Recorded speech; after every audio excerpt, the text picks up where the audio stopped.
और coming up project है sir? जी बिल्कुल।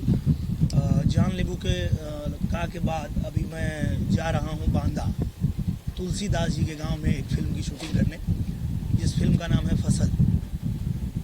उसके बाद मैं शूटिंग कर रहा हूँ। फसल के बाद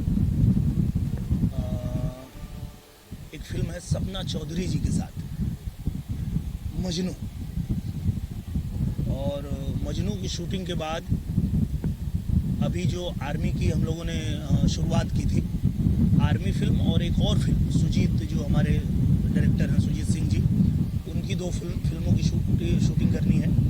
और उसके बाद बारिश में इस बार मैंने प्लान किया है कि बरसात यहाँ ज़्यादा होती, शूटिंग नहीं हो पाती है, तो बारिश के समय 3 महीने मैं लंदन में रहूँगा और 3 फिल्में जो है वो मैं लंदन में कर रहा हूँ। और वहाँ से लौटने के बाद एक फिल्म है फसल।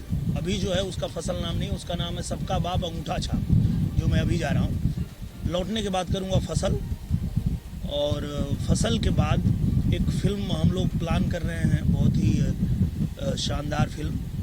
हमारे जो बिहार के थे महेंद्र मिसिर जी के बारे में, जो यूपी बिहार के लोग हैं वो तो जानते ही हैं, पर एक ऐसे गायक थे, एक ऐसे कलाकार थे कि उनकी गायकी के, उनके गाने के आज भी लोग दीवाने हैं, और उनके गाने को गायक लोग गाते भी हैं।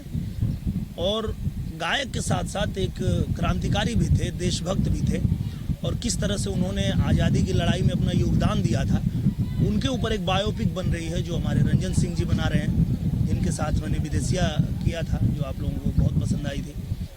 और जब भी टीवी पे आती है फिल्म और लोग देखते हैं तो इतनी सराहना करते हैं कि आज देखा, मतलब आपकी बेस्ट फिल्म लगी, तो अच्छा लगता है। फिर से हम लोगों ने, चूँकि हमारे रंजन सर बहुत व्यस्त रहते हैं टीवी में, उनको समय निकालना बड़ा मुश्किल काम होता है, फिर भी हम लोगों ने रिक्वेस्ट किया कि ये फिल्म तो हम लोग चाहते हैं, हमारे निर्माता जो हैं वो भी चाहते हैं, मैं भी चाहता था कि रंजन सिंह सर ही करें, तो वो जो है अभी तैयार हैं और वो हम फिल्म करने जा रहे हैं। वैसे सर देखा जाए बॉलीवुड से ज़्यादा भोजपुरी का ज़्यादा बैक टू बैक फिल्में आ रही हैं, तो कुछ इसके बारे में दर्शकों। उसका कारण ये है कि हमारे दर्शक भी सबसे ज़्यादा हैं। जो भोजपुरी सिनेमा है उसके दर्शक जो है, आपको सिर्फ हिंदुस्तान में नहीं